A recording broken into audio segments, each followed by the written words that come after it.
It is starting to get really cold here in South Korea. We have really hot, humid summers, but then a few months later we get really cold winters. I'm pretty sure colder than most winters I've experienced in the UK. So give me a couple of minutes, let me get into my classroom and talk to you a little bit about the EPIK program.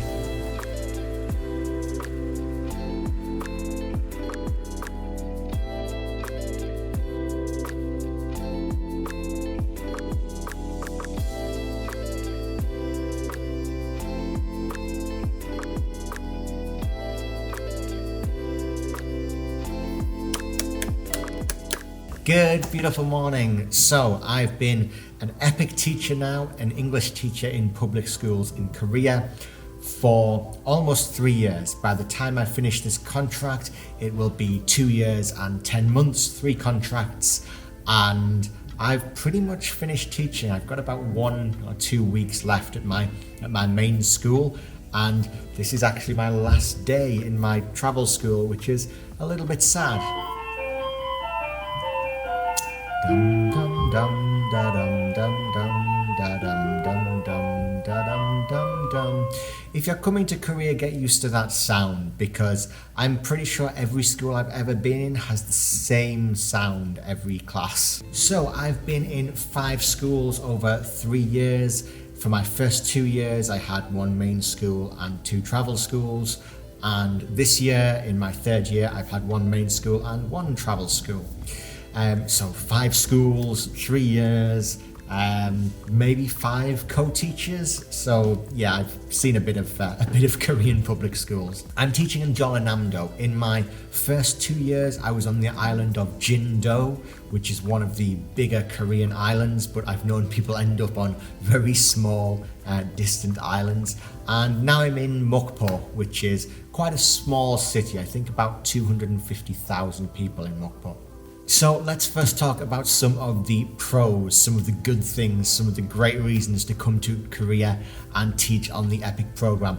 And there are a lot of them, there really are.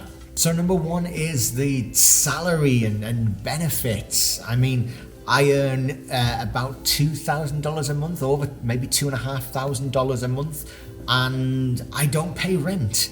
I started off earning $2,000 a month. I think most people do. And for that you get quite a good quality of life in Korea, a really good quality of life. You have enough money to go out, you have enough money to treat yourself, you have enough money to travel, and you have enough money to save. Almost all of the English teachers I've known while I've been in Korea have been able to save quite a substantial amount of money. I know myself, I've been able to save more money than any job I've ever had in the UK, and that's put me in a great financial position. You do get a pay rise. You get a pay rise at the end of your first year, at the end of your second year. Then you have to wait 1 more year and you get another pay rise. But that is where the salary here tops out. And on top of that, you get bonuses. You get a bonus for moving here. You get a bonus for completing your year's contract. You get a bonus for signing a new year's contract. You get a bonus to pay for your flight that comes here. You get a bonus to pay for your flight that sends you home. There are a lot of ways that you will earn little bits of extra money, and honestly it probably works out to about a month's extra salary for every year that you spend teaching in Korea, which isn't bad. What about working hours? Well, if you're in the EPIK program, if you're in public schools, you work the normal public school working hours, which is 8:30 a.m. until 4:30 p.m. And that's it. You don't take your work home with you like teachers I've known in the UK. You finish at 4:30, you go home, and the time is your own. You have enough time in your day to prepare for all your classes. So EPIK teachers, we teach for 22 hours a week, that's in the contract, and the rest of your time is spent sitting at your desk, preparing your lessons, or to be quite honest, doing whatever else you want to do in that time. As long as you're ready for your lessons and you're sitting at your desk, then people really don't mind what you do. That, however, does lead into what some people seem to think is a downside. I've never thought it's a downside, but something you might have heard of called desk warming. Desk warming is when you sit at your desk and you do nothing. So during summer, during winter, all of the other teachers will go home and you as the native teacher will be sat at your desk every day with no classes, warming your desk, keeping it warm. If you want to go away, take a vacation during this time, you need to take vacation days. For the past 3 years, all of my classes have been in the morning, which means that from about 1 o'clock in the afternoon until 4:30 in the afternoon, I am desk warming. I'm sitting at my desk doing nothing. I've taught the same textbook in all of my schools except one. That's 4 schools with the same textbook. And what that means is in my first year, I planned out everything for every page of that textbook for every class. And then in my second year, I really drilled down and refined what I had, those teaching materials. So by my third year, I don't need to prepare anything. I just go into my archive of class materials, pull out what I taught for that page of the textbook last year, and teach it again. There's really not much difference. So some people seem to really hate this. Some people hate this free time sitting at their desk. Personally, my opinion, find something to fill it with. Write a book, start a YouTube channel, do something. But yeah, you can fill that time with whatever you want. I also mentioned there that if you want to take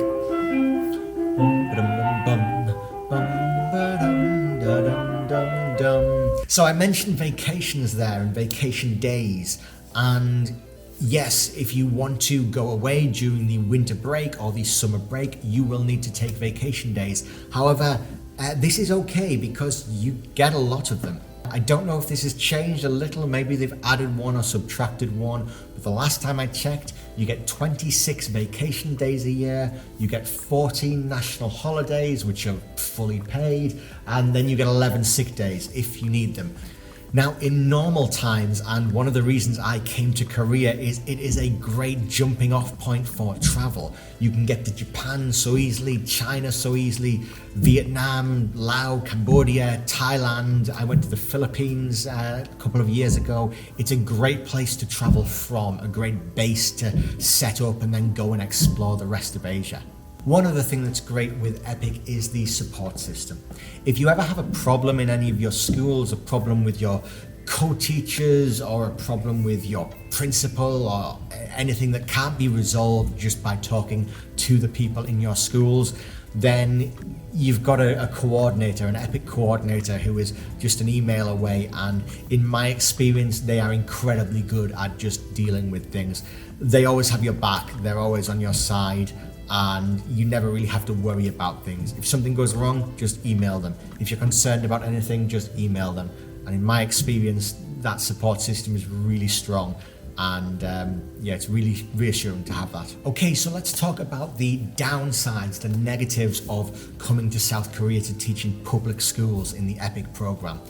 The first one for me, and the one that has consistently been a pain for me, has been that you don't really get to choose where you go, certainly not in your first year.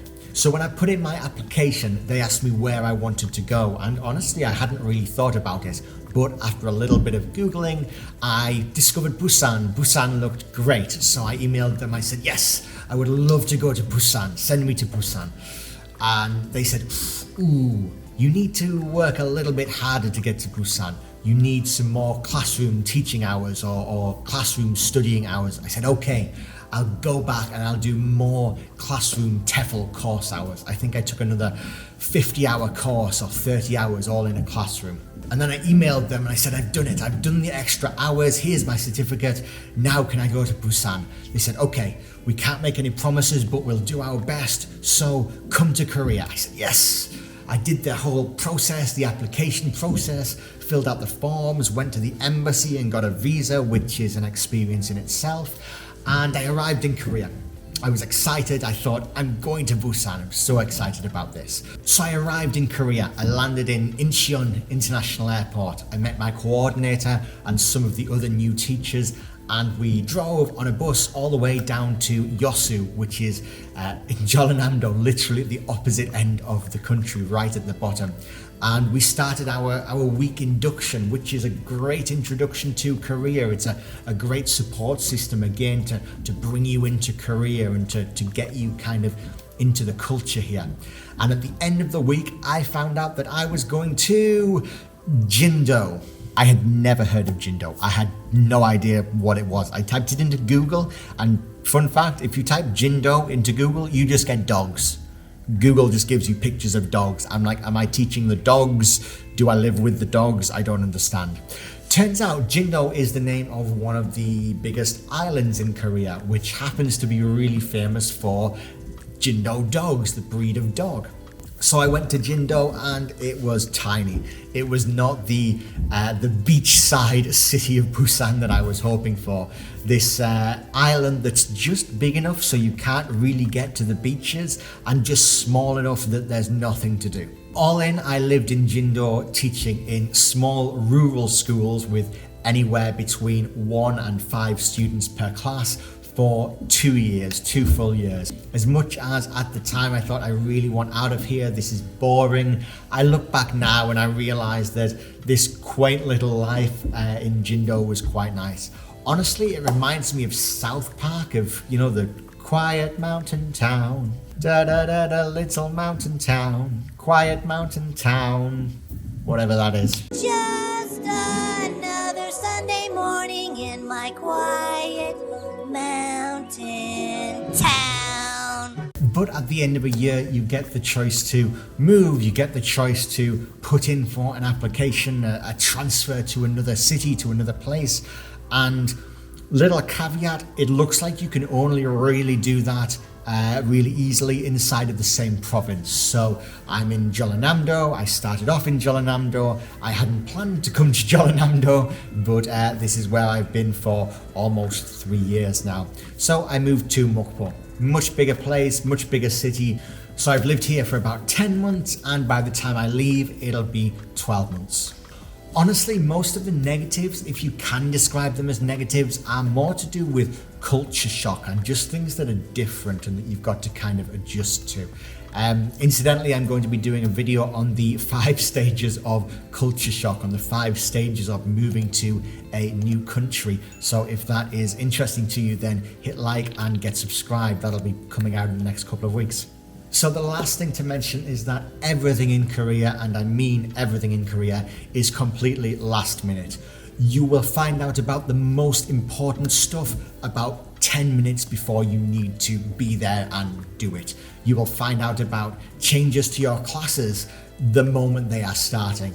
I've walked into classrooms and been told, ooh, that lesson you planned, actually we're teaching the next page, which has completely different language. Could you teach that now instead? And I'm thinking, no, I've planned like the other class. I can't just teach this. I've been told about incredibly important things like 5 minutes after they started. School photos, for instance. You may be in a school and you will teach literally every student in that school, but they will still not tell you about the school photo. Unless, if you're lucky, maybe they'll tell you like 30 seconds before they're going to take it, and you need to run downstairs and kind of look presentable. In my second year, my co-teacher came up to me and said, oh, Chris, I need you to write down every after-school class you're going to teach this year, all of the materials you're going to use, and all of the target language, everything you're going to do in all of your after-school classes this year, which works out to about 40 classes. I said, yeah, absolutely, I can do that. When do you need this finishing by? He said, well, needs doing by 4:30 today. And I'm like, it's 4:10. You need this doing in 20 minutes. Yes, absolutely. Please write down every lesson plan for the next 40 after school classes. Please do it in 20 minutes.